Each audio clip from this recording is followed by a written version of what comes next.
Se eu pudesse dar apenas um conselho para todas as pessoas, envolvidas ou não em terapia, seria: acredite na ciência. Vamos falar sobre isso depois da vinheta.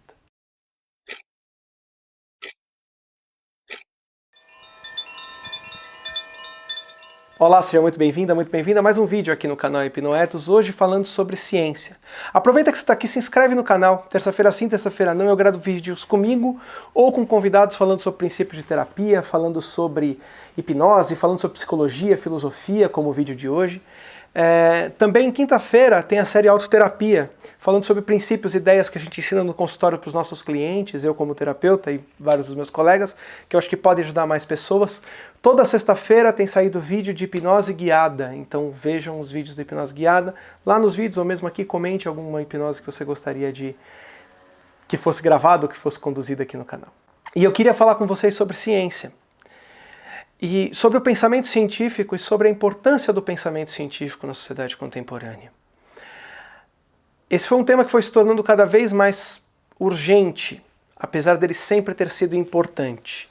Eu ensaiei várias vezes fazer esse vídeo, de várias formas, mas agora que a gente está nesse período de quarentena, acho que é mais urgente falar um pouco sobre ele e sobre o seu papel. Se você me acompanha em outras mídias, se você já me viu em podcasts ou em canais de amigos e tal, eu já falei isso algumas vezes. Eu sou um acadêmico, sou um professor universitário, e eu acho de verdade que um pouco da descrença que as pessoas têm em relação à ciência é culpa da academia. Eu sempre achei isso, sempre defendi isso, não é de agora. Eu acho que a academia criou seus próprios códigos, seu próprio linguajar complicado, seus termos, suas definições, e isso de alguma forma atrapalha as pessoas a terem acesso ao conhecimento.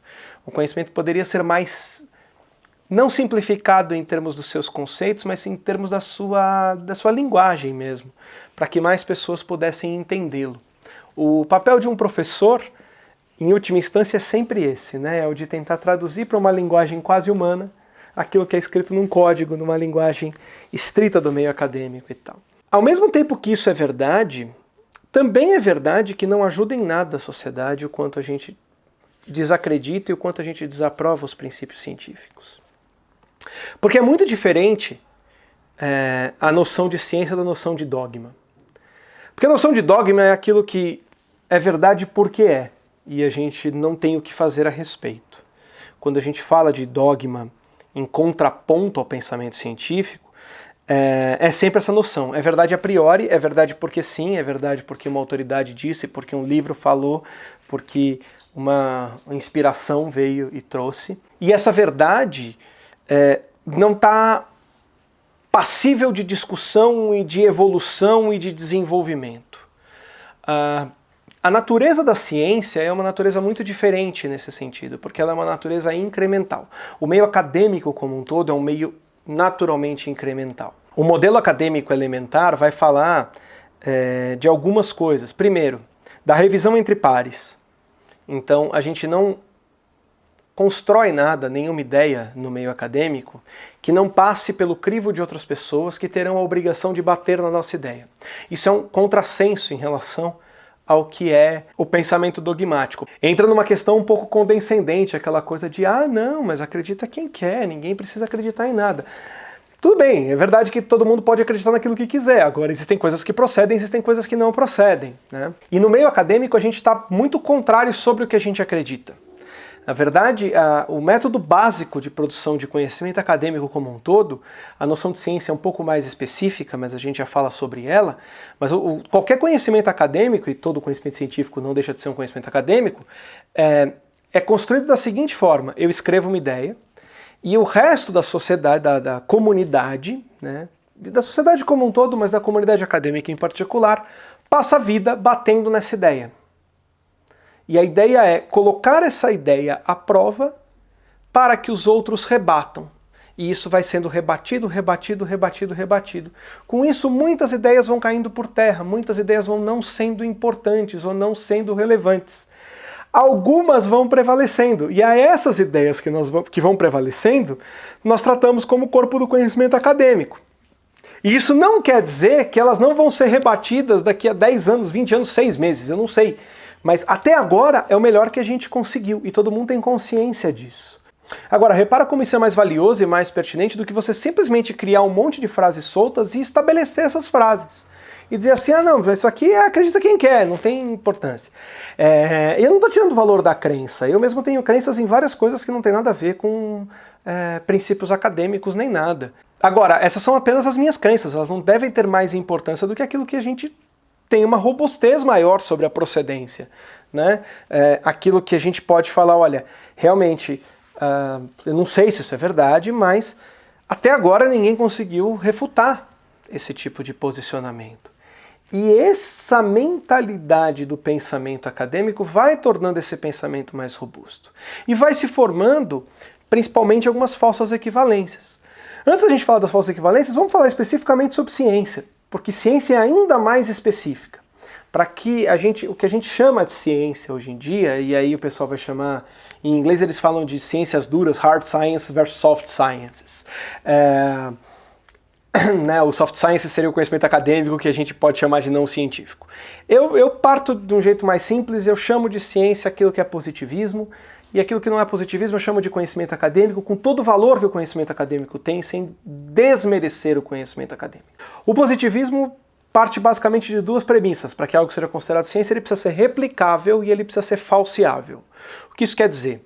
Replicável é, você fez um negócio de um jeito e deu um determinado resultado, eu tenho que ser capaz de fazer também. Então aquela coisa de que, mas só funciona comigo, mas só funciona, então já não dá para fazer, não dá para ter replicabilidade. E segundo, falseável. Falseável é uma frase que tem que ter a possibilidade de ser falsa. Sabe aquela coisa de, sei lá, se você não estiver mentindo, você está falando a verdade.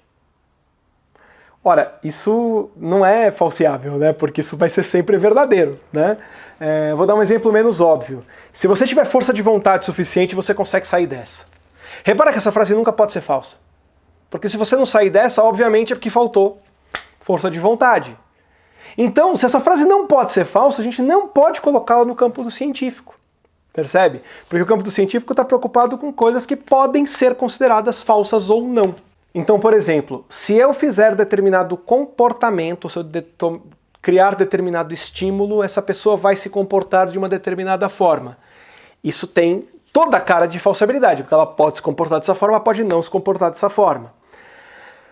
Para que eu verifique se ela se comporta, não basta eu olhar casos de sucesso, porque sempre que alguém vai tentar defender que, não, o que eu estou falando aqui é científico sim, porque olha só, eu fiz com 3 pessoas e com as 3 pessoas deram certo. Às vezes não é 3, às vezes é 200. Não muda o fato de que não basta ter casos de sucesso para que as coisas aconteçam por causa da explicação que foi dada. Para que a gente possa ter esse princípio, a gente vai precisar separar em grupos, né? Então um grupo que vai passar pelo fenômeno do jeito que a gente espera e um grupo que a gente vai chamar de grupo de controle. E aí a gente pode comparar isso. É muito importante que as pessoas não saibam a que grupo elas fazem parte, porque senão o próprio viés de que eu estou no controle vai me mudar. O próprio pesquisador não pode saber, ou quem está aplicando a pesquisa de alguma forma não pode saber. Então eu vou dar um exemplo com medicina que é fácil. Eu tenho um remédio e eu quero saber se o outro remédio tem igual eficácia, ou tem maior eficácia. Eu faço 2 grupos, um grupo que toma o remédio A, um grupo que toma o remédio B. Cada grupo individualmente não sabe qual é o remédio que ele está tomando, ele sabe que ele está tomando um remédio, certo? Mais do que isso, o pesquisador não sabe se o A é o antigo e o B é o novo, ou se o A é o novo e o B é o antigo. Ele não pode saber, ele tem os rótulos A e B e ele sabe, para o cliente 1, para o paciente 1 tem que dar o remédio A, para o paciente 2 tem que dar o remédio B, e assim por diante. Ele vai dividindo nessa condição sem saber. A gente chama isso de teste duplo cego, que é uma garantia de que nem o viés da própria pessoa que está entregando, nem o viés de quem está recebendo vão influenciar no resultado. Como é que a gente decide como é que cada um entra? Tirando todos os outros fatores, que é com um grande volume de amostra, grande não é tão grande assim, mas não dá para fazer com 4 pessoas, né? Você tem que fazer com um volume maior de pessoas, e por sorteio. Ou seja, quanto mais aleatório possível, melhor. Então, essa coisa de o primeiro recebe o A, o segundo recebe o B, o terceiro recebe o A, o quarto recebe o B, é uma forma de aleatorizar, porque se as coisas estiverem numa ordem que não seja uma ordem que impacte, né? Por exemplo, a gente vai fazer primeiro com as pessoas ricas, então já não dá para fazer assim.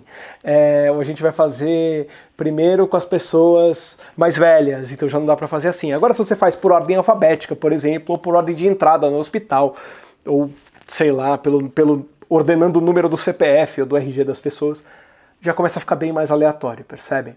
Então, de alguma forma, você filtra os outros fatores, quem é homem, quem é mulher, quem é jovem, quem é velho, quem tem doença pré-concebida, quem não tem. Isso é o que a gente chama de ciência hoje em dia. Nem sempre foi assim, esse é um modelo relativamente recente. Há muitas críticas a esse modelo atualmente, para dizer que só isso pode ser considerado ciência, que há coisas que também podem. Normalmente, essas críticas acontecem mais fortemente nas áreas nas quais não dá para se fazer replicabilidade e falsibilidade, e aí eles querem abranger o conceito de ciência para incluir eles. Eu resolvo isso chamando tudo de conhecimento acadêmico e dando um certo valor. Agora, reparem o rigor dessas coisas. Reparem a importância dessas coisas. Eu não posso, se esse é o rigor e se esse é o valor do que é o pensamento científico, querer comparar ou equiparar isso com simplesmente algo que alguém escreveu num livro à toa. Eu não posso pegar esse conhecimento e falar, ah tá, então esse conhecimento é assim, mas o fulano de tal falou que se eu mentalizar tal coisa vai acontecer. E aí eu fiz com 3 pessoas e deu certo. Mas não é assim que a gente mede, e não é assim que a gente pode medir, entende? Então, não existem muitas possibilidades de garantia de teste duplo cego em muitas coisas. E aí a gente tem que subjugar certos conhecimentos a outros. É claro que o conhecimento acadêmico também é mais relevante do que outro. Eu vou dar um exemplo típico do que está acontecendo agora. Esse vídeo está sendo gravado no meio da pandemia de 2020, ou da pandemia que começou em 2020, porque a gente não sabe quando vai acabar, mas eu estou no meio, ou relativamente no começo até, né? A gente está no, sei lá, 2º mês de quarentena aqui no Brasil, e muito tem se discutido sobre os impactos econômicos. E parece que muitas vezes essa discussão vira uma discussão de mera opinião. Qual vai ser o verdadeiro impacto econômico se a gente faz determinadas medidas mais restritivas ou determinadas medidas mais progressivas? Agora, a gente tem histórico dessas coisas todas. E a academia se preocupou em cuidar disso, em entender melhor como é que funcionou. Há 100 anos a gente teve a gripe espanhola.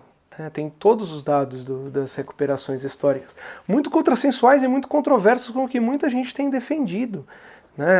Os dados mostram, por exemplo, que quanto mais rígidas foram as quarentenas, menor o impacto econômico e não maior, como parece a priori. Porque você trava as pessoas de saírem de casa, você vai dar um lockdown econômico. Sim, isso tem um impacto. As pessoas que não fizeram isso, que tiveram um volume muito maior de mortos, também teve um impacto. E a gente olha pelos modelos e é nítido que um teve um impacto menor do que o outro, lá em 1919. Claro, não sou economista, não vou falar além disso. É preciso se discutir o quanto aquela coisa é relevante para os tempos atuais, quais são objetivamente as diferenças e como é que a gente modela as diferenças. Agora, simplesmente reduzir isso a uma questão de mera opinião é temerário. E em terapia muita gente faz isso muitas vezes, vira muitas vezes questões de crenças, e aí a gente tem um problema sério, porque uma coisa é a questão de crença do sujeito. O sujeito acredita que tal coisa ele vai fazer e vai resolver porque ele fez de tal coisa, porque ele mentalizou tal coisa, deu certo. Beleza. O problema é que quando ele se torna terapeuta, quando ele se torna professor ou disseminador daquele conhecimento, ele precisa ter mais responsabilidade. Porque funcionou com uma pessoa não é garantia que vai funcionar com todo mundo. Tem gente que me liga falando assim, eu preciso que você faça um tratamento com meu sobrinho, porque você fez comigo e foi muito bom. Eu não sei se hipnose serve para ele, eu preciso conversar com ele antes, percebe a diferença? Eu não posso tomar essa atitude sem antes conversar com a pessoa. E essa dicotomia entre o que a gente viu uma vez, a nossa questão de opinião e tal. Sabe aquela coisa de eu usei o áudio tal, eu usei o áudio binaural e tal, não sei o que, deu efeito, e tem artigo científico mostrando que não serve pra nada. Claro que tem, porque a gente não tem como convicção que serve. Agora, serviu pra você, que bom. Não acho que isso pode ser replicado. É temerário e é perigoso que muita gente acabe sendo irresponsável. E claro que no meio desse caminho tem charlatães que mal intencionados vão usar isso para ganhar dinheiro, para ganhar influência, para ganhar acesso, às vezes até com uma intenção que parece boa e tal, mas é muito perversa. Peço para que vocês compartilhem esse vídeo com quem vocês entenderem que seja importante discutir essa questão da ciência e do conhecimento científico e de como a gente pode se livrar desse obscurantismo que às vezes tem tomado conta principalmente no meio terapêutico. Um grande abraço e até o próximo vídeo. Se você gostou desse vídeo, clica aqui no like. Se quer ter mais informações sobre como você pode melhorar a sua vida, aprender mais sobre a sua mente, como você pode ter uma vida mais congruente, se inscreve no canal, me acompanha nas outras mídias sociais. Um grande abraço e até mais!